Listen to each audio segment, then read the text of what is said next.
Can the reclassification experiment work at the University of Memphis? I have no idea who we're going to first on this one. So let's just get T.O. I'm going to go with you because it seemed like you were a little bit sensitive last time I went to Fanta first. Yeah, you saw that, huh? I think it would work if Memphis had a steadying presence, but I don't think they do. I mean, Tyler Harris, transfer from Iowa State, has never really won. Alex Lomax has been really good defensively, but has he been a settle down point guard to get them in what they want to do? He hasn't been yet. They are very talented. Could Earl Timberlake run a little point guard? Could Emoni Bates run a little point guard? They both could, but then you're taking them away from what they really do well. And that's what kind of worries me more than anything. The reclassification experiment should be good. And with Jalen Duren, like, he's college ready. You and I both saw it at Peach Jam, Fanta. Have you seen Duren in person? No. I will when he comes out to Brooklyn. It's like Zeus just got his braids put in. Like, the dude is unbelievable, like built. He looks like Ben Wallace, and he could have that kind of influence defensively. Like, he is big time athlete. He was ready. But from an offensive standpoint, that's where I worry about Memphis, because defensively, like we've said multiple times, best in the country last year, according to a lot of to KenPom metrics. Best defense in the country, still didn't make the tournament. This team cannot score and hasn't been able to score since Penny got there. Do they have a settle down guy for him to be able to fix that this year? That's to be determined. TBD, to be determined. That was awful, but yeah, there you go. To be determined. Yeah. You asked, can it work? Okay, the answer to that question is yes, it can work. It can work. This might be a bit of a pie in the sky type of goal. I think that there's merit to bringing in Larry Brown. I think that look, he's seen his fair share of basketball. I know that he's an elder statesman, but I think he'll help them with their design of their offense coming into this coaching staff. Do they have a steadying presence? They really don't. So I agree with you there, T.O. If Earl Timberlake stays healthy, I do wonder about their ability to utilize Timberlake, because I think that I'm not saying that he got misused at Miami, but I don't think he ever rounded into his top form at Miami at his first stop. So he was never healthy. That was the big thing. Like, he was never healthy.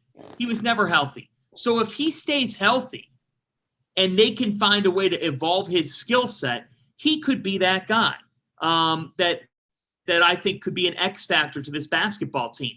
You know that they're going to defend, and you know that having Landers Nolly back, that he's a guy who can help that offense and has before.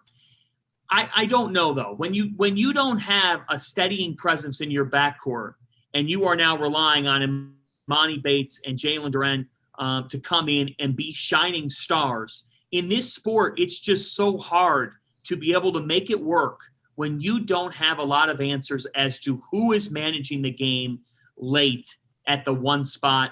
And that's a question that, if you're asking that question all season, that's what could keep you from the NCAA tournament. So do I buy Memphis as I think they're preseason number 12 in the AP top 25? I don't think they're the 12th best team in the country. I think it can work. I think this team can make the NCAA tournament. I think they play in a conference that will allow them to go on a run just with their defense alone. But I have my question marks in terms of veteran performance on the offensive end of the floor. Well, here's my thing, Dauster, too. Like you said it on the Tennessee podcast, it was, if you have two quarterbacks, you don't have a quarterback. Yeah. Like, look at their roster. I'm sitting here, I have it pulled up, but Earl Timberlake, can he play the point? Yeah. Is he a point guard? No. Emoni Bates, can he play the point? Yeah. Is he a point? No. Same for Nolly. Same for Lester Quiones. He could bring it up. I mean, they don't really, they're going to have a lot of stuff manufactured for him, because all those guys that I just brought up, they're looking for their own. Who's going to be that guy that kind of jettisons this young reclassification group into their spots and gets those guys shots whenever they're having a hard time playing at Houston? Like, who's going to be the guy that helps them get those things? It's going to be up to Penny to manufacture a lot of these shots, because they don't have a point guard that's getting in there. Well, I don't think it's going to be up to Penny. I think it's going to be up to Larry Brown and Cody Toppin. Yeah, Penny's going to have the defense. I think Cody and Larry are going to have the offense. Mm-hmm. I will say this. I think that managing feelings and managing egos is going to be really important. Landers Nolly and neither of the Lawsons were available for the Memphis exhibition. Emoni didn't play either, but they said that there was a deep thigh bruise. But I think that making sure that everybody is happy with the situation and happy with the playing time and maybe not upset that they're not starting or getting X many minutes per game is something that is going to be very difficult for Penny to manage. But if you look, there it is. That's the alarm that I wake up to every morning, by the way. So that's why if you get me and I'm grumpy before 8 a.m., that's probably why, because that's the noise that rests me out of my slumber. So anyways, gentlemen, this has been fun. This has been the burning questions, pressing questions, however you want to phrase it, podcast for John Fanta at the Big E Studios. Who's got a guess? Oh, who do we have here? Yeah, maybe Caffrey, my colleague. We're just recording a podcast.